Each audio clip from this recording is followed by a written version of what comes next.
Every dog sleeping on a couch today exists because the largest, most terrifying dog that ever lived lost a war it never saw coming. Imagine a predator the size of a bear with the skull of a lion and jaws powerful enough to crush bones like twigs. This animal ruled North America for millions of years. It hunted giant camels, prehistoric horses, and rhinoceroses. At the top of the food chain, it seemed unstoppable.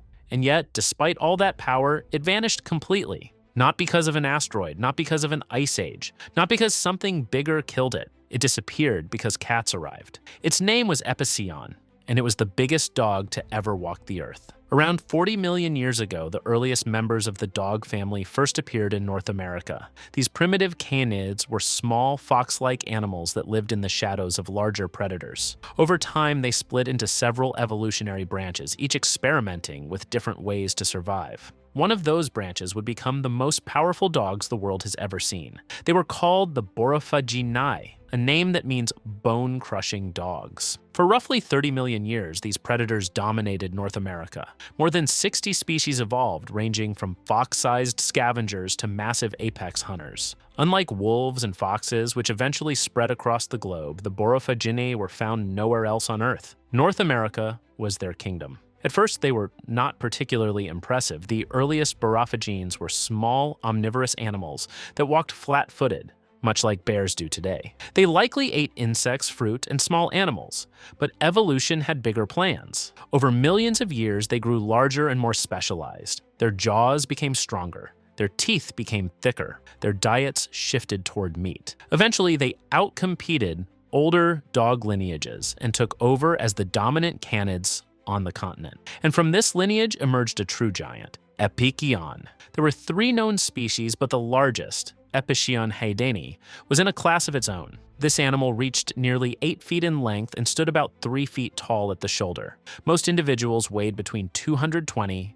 and 275 pounds, but the largest known specimen may have tipped the scales at nearly 375 pounds. That is heavier than many lions and roughly the size of a modern brown bear. No dog alive today comes remotely close. But what made Epicyon extraordinary was not just its size. It was the way its body was built. Most modern dogs have long, narrow snouts optimized for endurance hunting.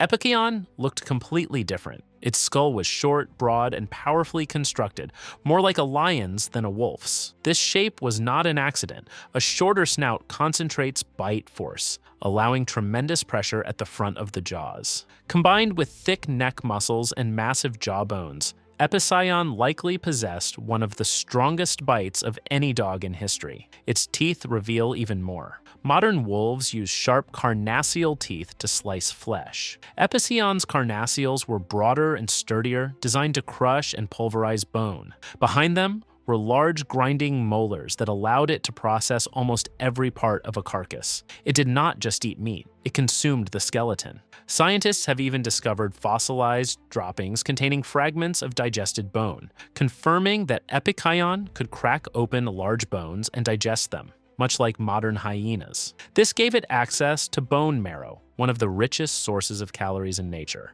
While other predators walked away, Epicyon kept eating. By the time it finished, almost nothing remained. Epicyon was what scientists call a hypercarnivore, meaning over 70% of its diet consisted of animal tissue in the vast grasslands of Miocene North America that made it one of the most formidable predators alive. And it lived in a world filled with enormous prey. 3-meter-tall camels strode across open plains. Prehistoric horses grazed in vast herds. Pronghorn relatives sprinted across grasslands. Hippo-like rhinoceroses, known as teleoceras, browsed near rivers and wetlands. Epicyon stood at the top of this ecosystem. The only question is how it hunted.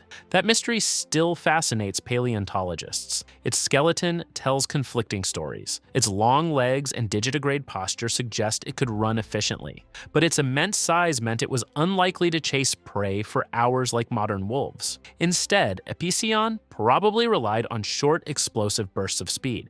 Some researchers believe it hunted like a lion, stalking prey and launching a sudden ambush. Others suggest it combined pursuit and pouncing in a style unlike any predator alive today. In truth, Epicyon may have occupied a unique hunting niche that no longer exists. Whether it hunted alone or in packs is equally uncertain. Modern wolves depend on teamwork to take down large prey, but Epicion's anatomy also resembles solitary big cats. It may have lived in social groups, or it may have hunted independently. Either way, when Epicion attacked, few animals stood a chance. For nearly 7 million years, it ruled North America. It crushed bones, competed with bears, and dominated the food web. Then slowly, the balance began to shift. The threat did not come from North America, it came from across the world. Cats first evolved in Eurasia, roughly 33 million years ago. For millions of years, they remained isolated there, while North America experienced a long period with no true feline predators. During this cat gap, the bone-crushing dogs evolved to fill many of the same ecological roles that cats occupied elsewhere.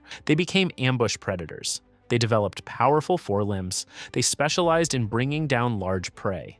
In effect, they became North America's version of big cats. But eventually, real cats arrived. Around 20 million years ago, early felids crossed the land bridge connecting Asia and Alaska and entered North America. At first, they were small and relatively unspecialized, but over time, they evolved into formidable hunters. Cats had several decisive advantages. Their retractable claws remained razor sharp because they did not contact the ground while walking. Their forelimbs were exceptionally flexible and powerful, allowing them to grapple prey with precision. Their killing technique was highly efficient, and some later species, including saber-toothed cats, developed specialized teeth capable of delivering devastating bites. These newcomers were not simply sharing the landscape. They were competing directly with the bone-crushing dogs, and they were better at the job. A major fossil study examining thousands of North American carnivores concluded that the decline of the Borophaginae was not random. It was active displacement. Cats systematically outcompeted them.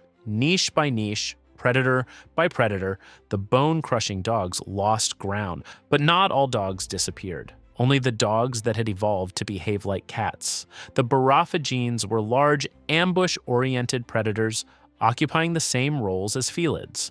Once true cats arrived, they were at a disadvantage. Meanwhile, another branch of dogs followed a very different strategy. The canine, ancestors of wolves, foxes, coyotes, and jackals, became lean, fast, and highly adaptable endurance hunters. Rather than ambushing prey, they chased it over long distances until it collapsed from exhaustion. Cats did not specialize in this hunting style. That difference changed everything. Adaptability, not brute strength, determined which dogs survived. Epicion disappeared from the fossil record about 5 to 6 million years ago. But the story did not end there. A smaller relative called Borophagus persisted until roughly 2 million years ago. These final bone-crushing dogs lived long enough to witness the rise of mammoths, saber-toothed cats, and the first stages of the Ice Age. Eventually, they too vanished. With their extinction, a 30-million-year dynasty came to an end. What remained were the survivors, the runners, the pack hunters, the generalists, the animals that would spread across the world and, in time, form a partnership with another endurance predator, humans. From that alliance came wolves, foxes, coyotes, and every domestic dog alive today. So the next time you see a golden retriever sleeping on the couch, remember this. Its ancestors were not the biggest dogs in history. They were the dogs smart enough to avoid becoming something too specialized to survive. Epicion was larger than any dog before or since. It crushed bone, hunted prey the size of rhinos, ruled a continent for millions of years. But evolution does not reward the strongest. It rewards the species willing to adapt. And that is why the most terrifying dog that ever lived is gone, while its smaller, faster, more flexible relatives inherited the earth.